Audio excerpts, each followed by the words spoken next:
Breaking news చూస్తున్నాం. తెలంగాణలో ఎన్నికల నగారం మోగడంతో కాంగ్రెస్ పార్టీ అస్త్రశస్త్రాలు సిద్ధం చేస్తోంది. అభ్యర్థి ఎంపిక ప్రక్రియను వేగవంతం చేయడంతో పాటు ప్రచారంపైన ప్రత్యేక దృష్టి సారించింది. మరో వారంలోపే అభ్యర్థుల తొలి జాబితా ప్రకటించే అవకాశాలు ఉన్నట్లు తెలుస్తోంది. ఇక 100కు పైగా స్థానాలకు అభ్యర్థుల ఎంపికపై కసరత్తులు కొలిక్కి వచ్చినట్లు తెలుస్తోంది. ఇప్పటికే దాదాపుగా 105 నియోజకవర్గాల్లో అభ్యర్థులపై స్పష్టత వచ్చినట్లు తెలుస్తోంది. పలు నియోజకవర్గాల్లో నిర్వహించిన సర్వేల్లో అగ్రస్థానంలో నిలిచిన నాయకుల పేర్లను జాబితాలో చేర్చినట్లు తెలుస్తోంది. ప్రధానంగా సిట్టింగ్ ఎమ్మెల్యేలు, ఎంపీలు, ఎమ్మెల్సీలు, మాజీ మంత్రులు, మాజీ ఎమ్మెల్యేలు ఉన్న వివాద రహిత నియోజకవర్గాలు దాదాపుగా 63 వరకు ఉన్నట్లు తెలుస్తుంది. వామపక్షాలతో పొత్తు లేకపోవడం, మరికొందరు పార్టీలో చేరేవారు ఉండడంతో తుది నిర్ణయం మరికొంత ఆలస్యం అవుతుందని కూడా కాంగ్రెస్ వర్గాల నుంచి అంచనా వస్తుంది.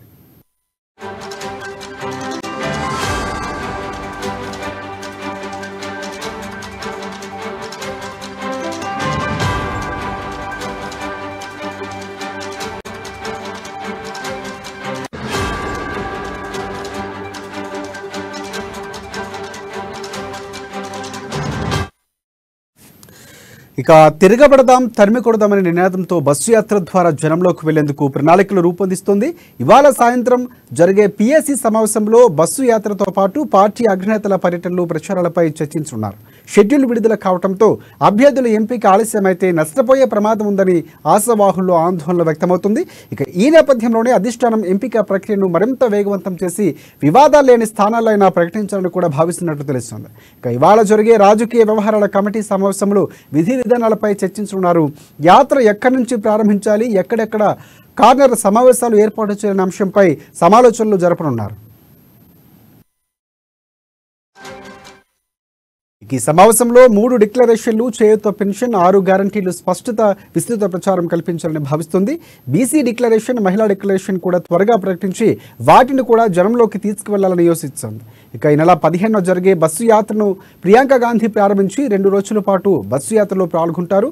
ఆ తర్వాత ఈ నెల 18, 19 తేదీల్లో రాహుల్ గాంధీ, 20, 21 తేదీల్లో ఏసీసీ అధ్యక్షుడు మల్లికార్జున ఖర్గే బస్సు యాత్రలో పాల్గొంటారు. ఇక కర్ణాటక ముఖ్యమంత్రి సిద్ధరామయ్యను, ఉప ముఖ్యమంత్రి డీకే శివకుమార్లు కూడా వస్తారంటూ పార్టీ వర్గాలు తెలిపాయి. బస్సు యాత్ర వారం 10 రోజులు ఉంటుందని అంచనా వేస్తున్నారు. ఇక రాజకీయ వ్యవహారాల కమిటీ సమావేశంలో అనే దానిపై ఇంకా స్పష్టత రానుంది. కాంగ్రెస్ మేనిఫెస్టోపై శ్రీధర్ బాబు కమిటీ తీవ్ర కసరత్తులు చేస్తుంది. ఇక ఆ కమిటీ ఇప్పటికే అన్ని వర్గాల అభిప్రాయాలు తీసుకుంటుంది. సబ్బండ వర్గాలు ఆకట్టుకునే విధంగా హామీలు పొందుపరచాలని భావిస్తోంది. బస్సు యాత్రలో రాహుల్ గాంధీ చేతుల మీదుగా ఈ ఎన్నికల ప్రణాళికలు విడుదల చేయించాలని రాష్ట్ర కాంగ్రెస్ పార్టీ భావిస్తోంది. 18, 19 తేదీలో రాహుల్ గాంధీ బస్సు యాత్రలో పాల్గొంటారు. ఇక ఈ సందర్భంలోనే మేనిఫెస్టోను ఆయన చేతుల మీదుగానే విడుదల చేయించాలని కూడా టీపీసీసీ భావిస్తోంది. ఇక దీనిపై మరిన్ని అప్డేట్స్ అందించేందుకు మా ప్రతినిధి హరీష్ మనకి లైవ్లో సిద్ధంగా ఉన్నారు. ఎస్ హరీష్, చెప్పండి. Thank you Rajasekhar. ఈరోజు పిఎస్సి సమావేశం సాయంత్రం 4 గంటలకు గాంధీ భవన్ వేదిక జరుగుతుంది. ఈ సమావేశంలో పిసిసి చీఫ్ రేవంత్ రెడ్డి, అలాగే AICC incharge Manikrao Thakre, CLP నేత బట్టి విక్రమార్క, ప్రచార కమిటీ అధ్యక్షుడు మదియాస్ గౌడ్తో పాటు 22 మంది సభ్యులు పాల్గొన్నారు. ప్రధానంగా తాజా రాజకీయాలు, ఎన్నికల వ్యూహాలు కావచ్చు, అలాగే బస్సు యాత్ర సంబంధించి కూడా ఈ సమావేశంలో చర్చించే అవకాశం కనిపిస్తుంది. ప్రధానంగా చూడవచ్చు, ఈ నెల 15 నుంచి కూడా బస్సు యాత్ర ప్రారంభం కానున్న నేపథ్యం ఉన్నది. ఏఐసిసి ప్రధాన కార్యదర్శి సోనియా గాంధీ బస్సు యాత్రను కూడా ప్రారంభించిన నేపథ్యం కావచ్చు. ఇప్పటికే ఎన్నికల షెడ్యూల్ కూడా వెళ్ళిన నేపథ్యం. ఖచ్చితంగా కాంగ్రెస్ పార్టీకి సంబంధించి కూడా ఈ బస్సు యాత్ర ద్వారా కూడా ప్రచారాలకు ముమ్మరం చేస్తున్న ప్రయత్నం అయితే చేస్తుంది. దీంట్లో భాగంగా కూడా ఈ సమావేశంలో పలు కీలకమైన కూడా అంశాలపైన కూడా చర్చ జరిగే అవకాశం కనిపిస్తుంది. ఎందుకంటే బస్సు యాత్రకు సంబంధించి కూడా అక్కడ అగ్రనేతలు రాబోతున్న నేపథ్యం కావచ్చు, ఇంకా ఆ బస్సు యాత్రకు సంబంధించి రూట్ మ్యాప్ ఖరారు కావచ్చు, మిగతా ఆ బస్ మ్యాప్ ఏదైతే తిరగబడదాం, తరిమి కొడదాం అనే నినాదంతో కూడా బస్సు యాత్ర కొనసాగుతున్న క్రమం కావచ్చు. ముఖ్యంగా ఈ నెల 15న ప్రియాంక గాంధీ బస్సు యాత్రను ప్రారంభిస్తున్నారు. నేపథ్యంలో ఆదిలాబాద్ నుంచి కూడా ఈ బస్సు యాత్ర కొనసాగే అవకాశం కనిపిస్తుంది. మొత్తంగా 119 నియోజకవర్గాలకు సంబంధించి కూడా ఏ సెగ్మెంట్ల నుంచి, ఏ పార్లమెంటు సెగ్మెంట్ నుంచి కూడా బస్సు యాత్ర ప్రారంభించి ఏ సెగ్మెంట్ల గుండా వెళ్లే విధంగా కూడా రూట్ మ్యాప్ ఈ రోజు జరిగే సమావేశంలో కూడా ఆ రూట్ మ్యాప్ సిద్ధం చేయనున్నారు. దానికి సంబంధించి కూడా అంటే 15, 16న కూడా ప్రియాంక గాంధీ హైదరాబాద్కు రానున్న నేపథ్యం కావచ్చు, అలాగే 18, 19న కూడా రాహుల్ గాంధీ నేపథ్యం కావచ్చు, అలాగే 20, 21న ఖర్గే ఏఐసిసి అధ్యక్షుడు మల్లికార్జున ఖర్గే కూడా బస్సు యాత్రలో పాల్గొన్న నేపథ్యం కావచ్చు, అలాగే కర్ణాటక ముఖ్యమంత్రి సిద్ధరామయ్య కావచ్చు, డిప్యూటీ సీఎం డీకే శివకుమార్ కూడా బస్సు యాత్రలో పాల్గొనే ఇంకా సంబంధించి కూడా ఈ సమావేశంలో పలు కీలకమైన అంశాలకు చర్చకు వస్తాయి అన్నట్టుగా తెలిసింది. ప్రధానంగా సోనియా గాంధీని కూడా బస్సు యాత్రకు ఆహ్వానించే విధంగా కూడా పీసీసీ ఇప్పటికే ప్రణాళికలు సిద్ధం చేస్తూ నేపథ్యంలో బస్సు యాత్రకు సంబంధించి కూడా ఆదిలాబాద్ బాసరా సరస్వతి ఆలయం వద్ద నుంచి కూడా ఈ బస్సు యాత్ర ప్రారంభించే అవకాశం కనిపిస్తుంది. ప్రధానంగా ఆదిలాబాద్ నుంచి కరీంనగర్ అలాగే మెదక్ సంబంధించి కూడా ఆ ఖమ్మం గుండా ఈ బస్సు యాత్ర కొనసాగే క్రమం ఉంది. దీనికి సంబంధించి అంటే బస్సు యాత్రకు సంబంధించి ఎన్ని రోజులు బస్సు యాత్ర ఉండబోతుంది, 10 నుంచి 15 రోజుల బస్సు యాత్ర కొనసాగించే ఉండే విధంగా కూడా ఇక్కడ పీసీసీ ఈరోజు పీఏసీ నిర్ణయం తీసుకునే అవకాశం కనిపిస్తుంది. ఖచ్చితంగా ఏదైతే రాహుల్ గాంధీకి సంబంధించి కూడా ఇక్కడ ఏదైతే రూట్ మ్యాప్ కావచ్చు, రాహుల్ గాంధీ కావచ్చు, మల్లికార్జున ఖర్గే ఏ రోజుల్లో కూడా ఈ బస్సు యాత్రలో పాల్గొంటారని పైన కూడా ఈరోజు ఒక డేట్ ఖచ్చితంగా ఈరోజు అయితే ఒక పీఏసీ సమావేశంలో ఈ అంశాలపైన కూడా చర్చించే అవకాశం కనిపిస్తుంది. ప్రధానంగా చూడవచ్చు ఇప్పటికే కాంగ్రెస్ పార్టీకి సంబంధించి కూడా ఏదైతే ఎన్నికల షెడ్యూల్ వచ్చిన నేపథ్యంలో కూడా పెద్ద ఎత్తున ప్రచారాలు తీసుకుపోవాలి. అలాగే బస్సు యాత్ర ద్వారా కూడా డోర్ టు డోర్ ఈ ప్రచారాలను విస్తృత చేయాలి. ఇప్పటికే సంబంధించిన కూడా పలు డిక్లరేషన్లు ప్రకటించడం క్రమం కావచ్చు, అలాగే మేనిఫెస్టో కూడా సిద్ధమవుతున్న నేపథ్యం కావచ్చు. ఇప్పటికే విజయభేరి సభ వేదిక కూడా సోనియా గాంధీ 6 గ్యారెంటీలు కూడా హామీ ఇవ్వడం జరిగింది. ఈ నేపథ్యంలో ఇలాంటి ఈ డిక్లరేషన్లు కావచ్చు, 6 గ్యారెంటీల హామీలను డోర్ టు డోర్ విస్తృతంగా కూడా ప్రచారం చేయాలి. ఈ నేపథ్యంలో ఇంటింటికి కూడా కాంగ్రెస్ పార్టీ తీసుకొచ్చిన పథకాలు కావచ్చు, 6 గ్యారెంటీల హామీలు కావచ్చు, ఇలా ఈ హామీలన్నింటినీ కూడా డోర్ టు డోర్ ప్రచారం చేయాలి. దాంట్లో బీఆర్ఎస్ బీజేపీ ప్రభుత్వ వైఫల్యాలు కావచ్చు, ఆ నియోజకవర్గానికి సంబంధించిన బీజేపీ బీఆర్ఎస్ ఏదైతే ప్రభుత్వం గతంలో ఇచ్చిన హామీలు కావచ్చు, ఎన్నికల ముందు ఇచ్చిన హామీలు కావచ్చు, ఇప్పటివరకు ఎంతవరకు నెరవేర్చగలిగాయి ఆ నియోజకవర్గ పరిస్థితులపైన కూడా ఛార్జ్ షీట్ నమోదు చేయడం జరిగింది, ఛార్జ్ షీట్లు వేయడం జరుగుతుంది. పూర్తిగా ఏదైతే ఇప్పటికే రైతు డిక్లరేషన్ సంబంధించి కూడా రైతులకు ఏకకాలంలో 2 లక్షల రుణమాఫీ కావచ్చు, అలాగే 1500 పంట సాయం కావచ్చు, 1200 కవులు ఏదైతే కూలీ చేసుకున్న రైతులకు 12,000 ఆర్థిక సాయం కావచ్చు, అలాగే మద్దతు ధర వరి ధాన్యంతో పాటు మిగతా వాణిజ్య పంటలతో కూడిన మద్దతు ధరతో కల్పిస్తూ కూడా క్వింటాలకు 500 బోనస్ ఇచ్చేందుకు కూడా కాంగ్రెస్ పార్టీ రైతు డిక్లరేషన్ ప్రకటించింది. యూత్ సంబంధించి కూడా జాబ్ క్యాలెండర్ కావచ్చు, అంటే జాబ్ క్యాలెండర్ ప్రకటిస్తే ప్రభుత్వం అధికారంలోకి వచ్చిన వెంటనే 1,00,000 ఉద్యోగాల ప్రకటన కావచ్చు. యూత్కి సంబంధించి కూడా ఇప్పటికే ఉచిత మెట్రో రైలు ప్రయాణం కావచ్చు, ఇక్కడ మహిళలకు సంబంధించి కూడా ఉచిత బస్సు ప్రయాణం కావచ్చు. ఇప్పటికే అంటే 5 హామీలను కూడా 6 హామీలను కూడా ఇవ్వడం జరిగింది. మహాలక్ష్మి కావచ్చు, మహాలక్ష్మి పథకం కింద సొంత ఇందిరమ్మ ఇళ్ల పేరుతో కూడా ఇల్లు ఇవ్వడం కావచ్చు, అలాగే SC/ST డిక్లరేషన్ కింద 12 లక్షల గిరిజనకు కావచ్చు, ఎస్సీ కుటుంబాలకు 12 లక్షల ఆర్థిక సాయం కావచ్చు. ఇంకా మిగతా అంశాలన్నింటికీ కూడా పూర్తి స్థాయిలో కూడా ఆయా బస్సు యాత్ర కొనసాగుతున్న క్రమంలో కూడా నియోజకవర్గాలకు విస్తృతంగా ప్రచారం చేయనున్నారు. ముఖ్యంగా చూడవచ్చు అంటే ఇప్పటికే ఇక్కడ మాజీ మంత్రి శ్రీధర్ బాబు నేతృత్వంలో కూడా ఏదైతే మేనిఫెస్టో కమిటీ ఉంది, ఆ కమిటీలో కూడా పలు అంశాలపైన చర్చ జరుగుతున్నది. క్షేత్రస్థాయిలో వెళ్తున్నారు, గ్రామాన కూడా ఏదైతే ఫీడ్బ్యాక్ తీసుకుంటున్నారు కాంగ్రెస్ పార్టీకి సంబంధించి మేనిఫెస్టో ఎలా ఉండాలి అంశాలపైన కూడా వాళ్ళు అన్ని సామాజిక వర్గాలు కావచ్చు, మేధావులతో కూడా ఫీడ్బ్యాక్ తీసుకుంటున్న నేపథ్యం కావచ్చు. ఇప్పటికే పలు అంశాలు కూడా మేనిఫెస్టోలో పొందుపరిచిన నేపథ్యం, ఇంకా ఈ డిక్లరేషన్లు కావచ్చు, 6 గ్యారెంటీల హామీలు మేనిఫెస్టోలో ఉండబోతున్నాయి. ఇంకా మరికొన్ని అంశాలు మేనిఫెస్టోలో ఉండే విధంగా కూడా చర్చలు జరుగుతున్న నేపథ్యంలో పూర్తిగా కాంగ్రెస్ పార్టీకి సంబంధించి కూడా ఇప్పుడు 50 రోజుల ఎన్నికలకు సమయం ఉన్నది కాబట్టి 50 రోజులను పూర్తిగా ప్రచారాలకు వాడుకోవాలి.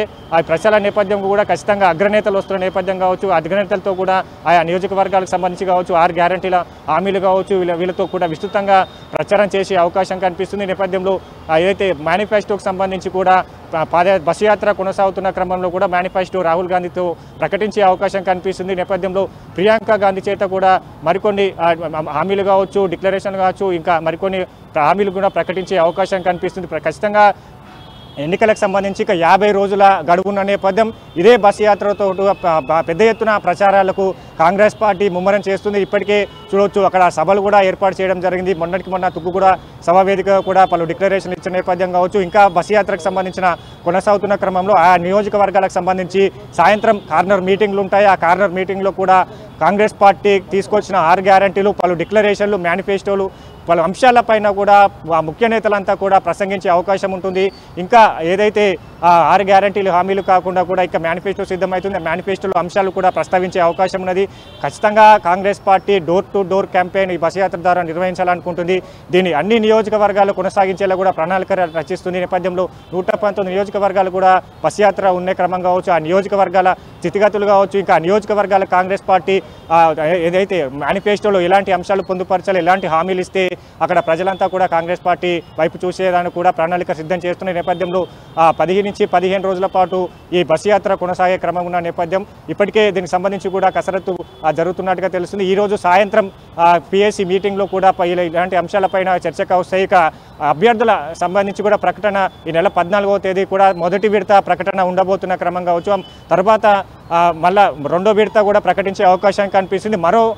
మరోవైపు కూడా ఏదైతే ఒకేసారి కూడా అభ్యర్థులను ప్రకటించేందుకు కూడా ఇక్కడ ప్రణాళికలు సిద్ధమవుతున్నాయి. అక్కడ సిఈసి కూడా పలు నిర్ణయాలు తీసుకునే అవకాశం కనిపిస్తుంది. అయితే నవరాత్రులు కొనసాగుతున్న క్రమం కావచ్చు, ఈ నవరాత్రి కొనసాగుతున్న క్రమంలో దసరా రోజు, విజయదశమి రోజు ఒకేసారిగా కూడా అభ్యర్థులను ప్రకటించే అవకాశం ఉన్నది. ఇలాంటి అంశాలను కూడా చర్చకు వస్తున్న ఈ నేపథ్యంలో అభ్యర్థులకు సంబంధించి కూడా ఒక మొదటి విడత ఉంటుందా, విజయదశమిగా ఒకే రోజు అభ్యర్థులను ప్రకటించే అవకాశం పైన కూడా సిఈసి నిర్ణయం తీసుకునే అవకాశం కనిపిస్తుంది. ప్రధానంగా చూడొస్తే కాంగ్రెస్ పార్టీకి సంబంధించి కూడా బస్సు యాత్ర ద్వారా తిరగబడదాం, తరిమి కొడదాం నిదానంతో కొనసాగుతున్న బస్ యాత్ర కూడా పెద్ద ఎత్తున ప్రచారాలు చేయాలి. అక్కడ పెద్ద ఎత్తున ఇంటింటికి క్యాంపెయిన్ చేయాలి. ఖచ్చితంగా కాంగ్రెస్ పార్టీ తీసుకొచ్చిన 6 గ్యారెంటీలు కావచ్చు, డిక్లరేషన్లు కావచ్చు, అన్ని హామీలను ప్రజలకు వివరించాలి. గతంలో బీఆర్ఎస్ ప్రభుత్వం ఇచ్చిన హామీలు కావచ్చు, ఇచ్చిన పథకాలు కావచ్చు, ఎంతవరకు నెరవేర్చాయి, ఆ నియోజకవర్గంలో అక్కడ ప్రస్తుతంగా కొనసాగుతున్న ఎమ్మెల్యే కావచ్చు, అంతకుముందుకు ఎన్నికల ముందు ఇచ్చిన హామీలు కావచ్చు, ఇప్పటివరకు ఎంతవరకు నెరవేర్చగలిగాడు అనే పైన కూడా ఛార్జ్షీట్లు వేయబోతున్నారు. దీనికి సంబంధించి కూడా పూర్తిగా ఈరోజు సాయంత్రం పిఎస్సి మీటింగ్లో కూడా పలు అంశాలపైన కూడా నిర్ణయం తీసుకునే అవకాశం అయితే కనిపిస్తుంది. Rajasekhar right out. హరీష్, ప్రధానంగా చూసుకుంటే ఎన్నికల మేనిఫెస్టో లేకపోతే రూట్ మ్యాప్లు, సభలు, సమావేశాల కంటే ముఖ్యంగా ప్రధానంగా కాంగ్రెస్ పార్టీ ముందున్నటువంటి సవాల్ అభ్యర్థుల ప్రకటన. సో ఇది ఏ విధంగా ఉండబోతుంది అంటే 14వ తారీఖు అంటున్నప్పటికీ కూడా ముందుగానే అభ్యర్థుల ప్రకటన వస్తే కనుక కాంగ్రెస్ పార్టీకి మరింత బలం చేకూర్చినట్టు అవుతుంది. ఎందుకంటే ఇప్పటికే బీఆర్ఎస్ పార్టీ ఆ విధంగా కొంతవరకు ఒడిదొడుకున్నటువంటి నేపథ్యంలో కానీ ముందుగానే ప్రకటించిన తర్వాత అభ్యర్థులు తమ ప్రక్రియను కొనసాగిస్తూ ప్రచారంలో ముందుకెళ్ళే అవకాశం ఉంది. ఎందుకంటే ఎన్నికల మేనిఫెస్టో వచ్చిన తర్వాత అది సులభతరం అవుతుంది కాబట్టి. సో ఈ కాంగ్రెస్ పార్టీ కొంతవరకు అది ఇబ్బంది కలిగించే అంశం నేపథ్యంలో ఎలాంటి వ్యూహాలతో వెళ్ళబోతుంది ఏమైనా సమాచారం ఉందా? అభ్యర్థులకు సంబంధించి కూడా బస్సు యాత్ర కొనసాగుతున్న క్రమం కావచ్చు. ఇప్పటికే 70% మేర అభ్యర్థుల లిస్టు కూడా ఖరారైన నేపథ్యం. ఏదైతే సింగిల్ నేమ్తో ఉన్న అభ్యర్థులు కావచ్చు, ఇప్పటికే అక్కడ సిట్టింగ్ ఎమ్మెల్యేలు, మాజీ మంత్రులు వాళ్ళంతా కూడా అభ్యర్థులకు సంబంధించి డేటా ఇప్పటికే స్క్రీనింగ్ కమిటీ దాన్ని ఫిల్టరింగ్ చేసిన నేపథ్యం. దాన్ని కూడా ప్రకటించే అవకాశం అయితే కనిపిస్తుంది. ఖచ్చితంగా ఇదైతే 15వ తేదీ తర్వాత కూడా ఈ అభ్యర్థుల మొదటి విడత అభ్యర్థుల ప్రకటన ఉండే అవకాశం కనిపిస్తుంది. మరోవైపు ఏదైతే ఈ బస్ యాత్ర కొనసాగుతున్న క్రమంలో కూడా అభ్యర్థులను ప్రకటిస్తే కొంతమేర అసంతృప్తులు, ఆశావాహులంతా కూడా ఉన్నారు. వాళ్ళతో కొంతమేర ఆటంకం ఏర్పడుతుంది. వాళ్ళు ఏదైతే వ్యతిరేక నినాదాలు చేయడం, ఇలాంటి అంశాలపైన కూడా ఓ చర్చకు వచ్చే అవకాశం కనిపిస్తుంది. వాటితో పాటు అంటే వాళ్ళని అసంతృప్తులను కూడా ఇప్పటికే బుజ్జగించేందుకు అక్కడ ఏఐసీసీ నేతలు కూడా ఇప్పటికే సమాలోచనలు జరుపుతున్నారు. వాళ్ళతో ప్రయత్నాలు చేస్తున్నారు, వాళ్ళతో మాట్లాడుతున్నారు. అధికారంలోకి వచ్చిన వెంట కూడా వాళ్ళకు హామీలు కార్పొరేషన్లు కావచ్చు, ఎమ్మెల్సీలు కావచ్చు, వచ్చే లోక్సభ ఎన్నికలకు సంబంధించిన రైట్. హరీష్, ఒకటి ప్రధానంగా ఇప్పుడున్నటువంటి పరిస్థితుల్లో ఒకవైపు సోషల్ మీడియా చాలా ప్రభావం చూపిస్తున్నటువంటి పరిస్థితి కనిపిస్తుంది. యువత కానీ ఫోన్ వాడినటువంటి వారు ఎవరు ఉంటారు కాబట్టి సో ఇది కూడా కొంతవరకు ఎన్నికలకు సంబంధించి ప్రభావితం చేసే కొంత శాతం ఉంటుంది. సో ఈ నేపథ్యంలో ప్రచార కార్యక్రమాల్లో వినూత్నంగా ఈసారి ముందుకు వెళ్ళే అవకాశం ఏమైనా కనిపిస్తుంది కాంగ్రెస్ పార్టీకి సంబంధించి? ఎందుకంటే కాలంలో ప్రకటించేందుకు కూడా ప్రణాళికలు జరుగుతుంది. దానిపైన కూడా అక్కడ చర్చ జరుగుతున్న నేపథ్యంలో అంటే ఒకేసారి ప్రకటిస్తారా, లేదైతే మొదటి విడతగా ప్రకటించే అవకాశం ఉంటుంది, దానిపైన కూడా ఖచ్చితంగా మరికొన్ని రోజులు అయితే క్లారిటీ వచ్చే అవకాశం అయితే ఉంది. అంటే మొత్తంగా ఏదైతే ఈ 15వ తేదీన పెద్ద ఎత్తున కూడా ప్రచారాలకు కాంగ్రెస్ పార్టీ ముమ్మరం చేసి నేపథ్యంలో భారీ బస్సు యాత్ర ద్వారా ప్రచారాలు కొనసాగిస్తున్న క్రమం కావచ్చు. ఇంకా దీనికి సంబంధించిన కూడా క్షేత్రస్థాయిలో వెళ్తున్నారు. ఇంకా ఇప్పటికీ అక్కడ ఏర్పాట్లు కూడా కొనసాగుతున్నాయి. ఇదే విషయం పైన మనతో మాట్లాడేందుకు లోకేష్ యాదవ్ గారు ఉన్నారు, కాంగ్రెస్ నేత. చెప్పండి, బస్సు యాత్ర ఎలా ఉండబోతుంది, ఏ నియోజకవర్గం నుంచి ఏం చెప్పాలనుకుంటున్నారు ప్రజల కోసం? ముఖ్యంగా తెలంగాణ వ్యాప్తంగా ఉత్తర తెలంగాణలో, ముఖ్యంగా ఉత్తర తెలంగాణలో మొదటి విడతగా గెలిపే లక్ష్యంగా ఏ తెలంగాణ రాష్ట్రం సోనియా గాంధీ గారు ఇచ్చారో ఆ తెలంగాణ రాష్ట్రంలో ఈ సబ్బండ వర్గాల యొక్క ఏ ఆకాంక్షల కోసం పోరాడారో ఏ ఆకాంక్ష కూడా నెరవేరలేదు. నిధులు, నీళ్లు, నియామకాలు, ఆత్మగౌరవం కోసం ఏర్పడిన ఈ తెలంగాణలో ఏ ఒక్క అంశం కూడా నెరవేరలేదు. దాంతోపాటుగా నిరుద్యోగ సమస్య, రైతుల సమస్యలు, ఉద్యోగుల సమస్యలు, బీసీలకు ముఖ్యంగా బీసీలకు సంబంధించి బడ్జెట్లో 6% కూడా కేటాయించిన పరిస్థితి కేసీఆర్ చేసింది. కాబట్టి ఇవన్నీ అంశాలను ప్రామాణికంగా తీసుకొని దాంతోపాటుగా శ్రీమతి సోనియా గాంధీ గారు ఏదైతే మన డిక్లరేషన్ చేశారో 6 గ్యారంటీ స్కీమ్స్ని ఖచ్చితంగా అమలుపరుస్తారంటే ఒక ఎజెండాతోటి ముందుకు పోతూ అందరిని అన్ని వర్గాలను సమానం చేసుకుంటూ కాంగ్రెస్ పార్టీ అధికారమే లక్ష్యంగా ఈ తెలంగాణ వర్గాలు అన్ని సబ్బండ వర్గాలు న్యాయం చేసే విధంగా ముందుకు పోతే కార్యక్రమం జరుగుతుంది. కాబట్టి ఖచ్చితంగా అధికారంలోకి వస్తాం మేము. ఇది అందరూ ఎవరైతే టికెట్స్ రానోళ్ళని కూడా అందరూ సమన్వయం చేసుకుంటూ ముఖ్యంగా బీసీలకు వచ్చేసి బీసీలను కూడా తగు ప్రాధాన్యత కల్పిస్తూ ఈ తెలంగాణ రాష్ట్రంలో మొత్తం బస్సు యాత్ర జరుగుతుంది. ఈ బస్సు యాత్ర ద్వారా రాజకీయ ముఖచిత్రం మొత్తం మారిపోయే అవకాశం ఉంది. సబ్బండ వర్గాలు మొత్తం కూడా కాంగ్రెస్ పార్టీ ఎప్పుడు ఓటేద్దాం అనేటువంటి ఒక లక్ష్యంతో ముందుకున్నారు. కాబట్టి ఈ బస్సు యాత్ర ద్వారా ఖచ్చితంగా తెలంగాణ ప్రాంతంలో కాంగ్రెస్ పార్టీ అధికారం చేపట్టబోతుంది. అదేవిధంగా బీసీలకు సంబంధించి కూడా ఇప్పుడు హైకమాండ్ కూడా సుదీర్ఘంగా అన్ని విడతల వారీగా ఇక్కడ ఉన్నటువంటి పీసీసీ అధ్యక్షుడు రేవంత్ రెడ్డి గారితో కానీ అదేవిధంగా సీఎల్పీ నాయకులు మల్లుబట్టి విక్రమార్క గారితో పాటుగా ఏదైతే స్క్రీనింగ్ కమిటీలో ఉన్నటువంటి మిగతా సభ్యులతో కూడా పలు దఫాలుగా చర్చిస్తున్నారు బీసీలకి ఎట్లా కామెంట్ చేయాలని. నాకున్న విశ్వసనీయ సమాచారం ప్రకారము బీసీలకి 25 అసెంబ్లీ స్థానాలు ఇచ్చే అవకాశం ఉంది. దాంతోపాటుగా ఒకేసారి 25 అసెంబ్లీ స్థానాలు అనౌన్స్ చేస్తూ 10 ఎమ్మెల్సీ స్థానాలను 4 రాజ్యసభ స్థానాలు 5 లోక్సభ స్థానాలు బీసీలకు ఇచ్చే అవకాశంగా బీసీలకు ఇవ్వడానికి హైకమాండ్ సుముఖంగా వ్యక్తం చేస్తుంది. దాన్ని అనౌన్స్ చేయడానికి సిద్ధంగా ఉన్నారు. దాంతోపాటుగా తెలంగాణ ప్రాంతంలో ఉన్న 63% బీసీలకి ముఖ్యంగా తెలంగాణ ప్రాంతంలో కార్పొరేట్ చైర్మన్లు కానీ రాబోయేటటువంటి మిగతా స్థానిక సంస్థలకు ఎమ్మెల్సీలు ఉన్నాయి, ఇంకా చాలా మార్కెట్ కమిటీలు ఉన్నాయి, గ్రంథాలయ సంస్థ చైర్మన్లు ఉన్నాయి, ఇంకా డీసీబీ చైర్మన్స్ ఉన్నాయి, ఇంకా చాలా ఉన్నాయి. కాబట్టి మార్కెట్ లాంటివి కానీ చాలా ఉన్నాయి. కాబట్టి వాటితో తగిన ప్రాధాన్యత కల్పించే విధంగా ప్రణాళిక సిద్ధం చేస్తున్నారు.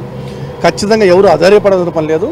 ఈ పార్టీ మన పార్టీ, అందుకని సబ్బండ వర్గాలకు న్యాయం చేసే విధంగా కాంగ్రెస్ పార్టీ కొన్ని దశాబ్దాల కాలంగా ఈ వర్గాలకి న్యాయం చేసిన పార్టీ. ఈ కుటుంబ రాక్షస అవినీతి ప్రభుత్వాన్ని అంతం చేయడం కోసం ప్రజలందరూ సమాయత్తం కావాలని మన కుటుంబాన్ని మనమే పెంపొందించుకొని ఒక సువిశాలమైన కుటుంబంగా ఏ విధంగా మనం సమాజంలో ఉన్నతమైనటువంటి ఆర్థిక రాజకీయ సామాజిక రంగంలో ఎట్లా ముందు ఉంటామో అదేవిధంగా మన రాజకీయ పార్టీ కాంగ్రెస్ పార్టీని ముందు అగ్రనేతలు వస్తున్నారు. రాహుల్ గాంధీ వస్తున్నాడు, ప్రియాంక గాంధీ వస్తుంది, బస్ యాత్ర ప్రారంభిస్తున్న నేపథ్యం మేనిఫెస్టో కూడా ప్రకటించే అవకాశం ఉన్నది రాహుల్ గాంధీ తోటి అనే వార్తలు వస్తున్నాయి. మేనిఫెస్టో ఎట్లా ఉండబోతుంది, ప్రజలకు ఏ విధంగా మేనిఫెస్టోలో అంశాలు ఉండబోతున్నాయి, అగ్రనేతల పర్యటనలు ఎలాంటి అంశాలు ప్రజలకు చెప్పబోతున్నారు? ఖచ్చితంగా మా మేనిఫెస్టో మొత్తం కూడా ప్రజలకు చేరువయ్యే విధంగా అన్ని వర్గాల ప్రజలకు అందుబాటు ఉంది. ఇప్పుడు గొల్లకురమలకు సంబంధించి వాళ్ళు ఇచ్చినటువంటి గొర్రెలు కూడా మొత్తం అవినీతిగా మొత్తం అక్రమ విధానంతో వాళ్ళు కట్టిన డబ్బులు వాళ్ళకి వచ్చే పరిస్థితి లేదు. అందుకోసమే గొల్లకురమలకి ఈ రాష్ట్రంలో అతిపెద్ద కులంగా ఉన్నటువంటి గొల్లకురమలకి 2 లక్షల రూపాయలు ఒకే తప్ప నగదు బదిలీ చేసే విధంగా. అదేవిధంగా బీసీలకి ఏదైతే ఇప్పుడు ఈ జరుగుతున్నాయి కదా, మనం టెండర్ వేసేటువంటి లాటరీస్లో వీళ్ళకి బీసీలకు కూడా రిజర్వేషన్ కల్పించే విధంగా, అదేవిధంగా ముదిరాజులకి, అదేవిధంగా పద్మశాలకు కూడా ప్రతి వర్గానికి కూడా న్యాయం జరిగే విధంగా, అదేవిధంగా బీసీ సప్లాన్ ఏర్పాటు చేసే విధంగా ముఖ్యంగా బీసీలకి తగిన ప్రాధాన్యత ఇచ్చే విధంగా మా మేనిఫెస్టో ఉంటుంది. అదేవిధంగా దళిత బంధు, అదేవిధంగా ఎస్టీ గిరిజన బంధువులు ఉన్నాయి. కాబట్టి వాటిని కంటిన్యూ చేసుకుంటూ బీసీలు ఏదైతే ఎక్కువ వర్గం 60% ఉన్న బీసీలని ప్రధానంగా అదేవిధంగా మహిళలకు సంబంధించి ఇప్పుడు వివాహం చేసుకుంటున్న మహిళలు ఏదో పేద మహిళలు ఉన్నారో పసుపు కుంకుమ కింద ప్రతి ఒక్క ₹1,00,000 పాటుగా తులం బంగారం ఇచ్చే కార్యక్రమం. అదేవిధంగా విద్యార్థులకు కూడా మనం చెప్పినటువంటి 6 గ్యారంటీ స్కీమ్స్లో వారు ₹5 లక్షల ఒక గ్యారంటీ కార్డు మనకి ఒక కార్డు ఇస్తే ఆ కార్డు ద్వారా వాళ్ళు ల్యాప్టాప్ కొనుక్కోవచ్చు, ఫోన్లు కొనుక్కోవచ్చు, లేకపోతే కోచింగ్లు పోవచ్చు, విదేశాలకు పోతుంటే విద్యను అభ్యసించే విధంగా. అదేవిధంగా ముఖ్యంగా బీసీలకు సంబంధించి విద్యార్థులు ఎవరైనా విద్యార్థులు విదేశాల్లో చదువుకోవడానికి ముందుకు వస్తే వారి చదువుకు సంబంధించి పూర్తి స్థాయిలో 20 లక్షలు కానీ 25 లక్షలు కానీ 30 లక్షలు కానీ అవి ఎత్తడం మేము భరించే విధంగా వారు ప్రతి పేదవాడిని ప్రతి బీసీ కులాల్లో అట్టడుగు వర్గాల్లో ఉన్న బీసీ కులాలు ఎంబీసీలు ఈరోజు రాజ్యాధికారానికి నోచుకునే కులాలు, కనీసం అసెంబ్లీలో అడుగుపెట్టిన కులాలు బీసీలు చాలా ఉన్నాయి. అసెంబ్లీ ఎట్లనో చూడని కులాలు ఈ మధ్య ఉన్నాయి. కాబట్టి వారందరూ వెలికి తీసి వారి యొక్క ఆర్థిక స్థితిగతులను మెరుగుపరిచే విధంగా మా మేనిఫెస్టో ఉండబోతుంది. ప్రతి వర్గాన్ని తట్టి లేపి వారందరూ కూడా భుజం తట్టి రొమ్ము విరుచుకొని మేము ఈ సమాజంలో తలెత్తుకొని మేము బతకగలుగుతాము, మాకు కాంగ్రెస్ పార్టీ అండగా ఉంది, కాంగ్రెస్ పథకాలు మాత్రం మాకు చేరువలో ఉన్నాయని చెప్పి ప్రతి బీసీ బిడ్డ కూడా బతికే విధంగా, ఆత్మగౌరవంతో బతికే విధంగా కేసీఆర్ ఏదైతే దోపిడీ చేసిండో 5 లక్షల కోట్ల రూపాయలు దోపిడీ చేసినటువంటి కేసీఆర్ కుటుంబంలో అవినీతి మొత్తాన్ని బయట లాగి ఈ వర్గాలు మొత్తాన్ని పంచే విధంగా సంక్షేమం పేరిట ప్రతి పేదవాడికి కూడా అందే విధంగా మా మేనిఫెస్టో ఉంటుంది. కాబట్టి ఎవరు అధైర్యపడాల్సిన పని లేదు. ఖచ్చితంగా తెలంగాణలో ఏదైతే తెలంగాణ కోసం సోనియా గాంధీ గారు తెలంగాణ ఆ రోజు ఇచ్చారో అదే డిసెంబర్ ఎలక్షన్లో డిసెంబర్ 9వ తారీఖు నాడు ఏదో అనౌన్స్ చేశారో అదే డిసెంబర్ ఎలక్షన్ జరగబోతున్నాయి. కాబట్టి ఈ సెంటిమెంట్ మాకు కలిసి వస్తుంది. ఖచ్చితంగా డిసెంబర్ 3వ తారీఖు నాడు కాంగ్రెస్ పార్టీ అధికారం 3 రంగుల జెండా తెలంగాణలో ఎప్పటిది. కాబట్టి అదే రేపడద్దు. మన మేనిఫెస్టో ఖచ్చితంగా పేద వర్గాల కోసం, ముఖ్యంగా బీసీలను దృష్టిలో పెట్టుకొని 63% బీసీలను దృష్టిలో పెట్టుకొని ఈ మేనిఫెస్టో ఉంది. కాబట్టి ఈ సబ్బండ వర్గాలందరికీ న్యాయం చేసే విధంగా మా మేనిఫెస్టో ఉండబోతుంది. ప్రధానంగా అన్ని వర్గాలకు సంబంధించి కూడా మేనిఫెస్టో ఉండబోతుంది. అంటే బస్ యాత్ర ద్వారా కూడా ప్రజలకు అంతా కూడా వివరిస్తాం. కాంగ్రెస్ పార్టీ అధికారంలోకి వస్తే ఏం చేస్తుందని ఇప్పటికే పలు డిక్లరేషన్లు ఇచ్చాం. ఆ మేనిఫెస్టో కూడా రూపొందిస్తున్న క్రమంలో ఖచ్చితంగా పెద్ద ఎత్తున కూడా ప్రచారాలు ఉంటాయని కూడా చెప్తున్నారు Rajasekhar. Right. Thank you. Thanks for updates Harish.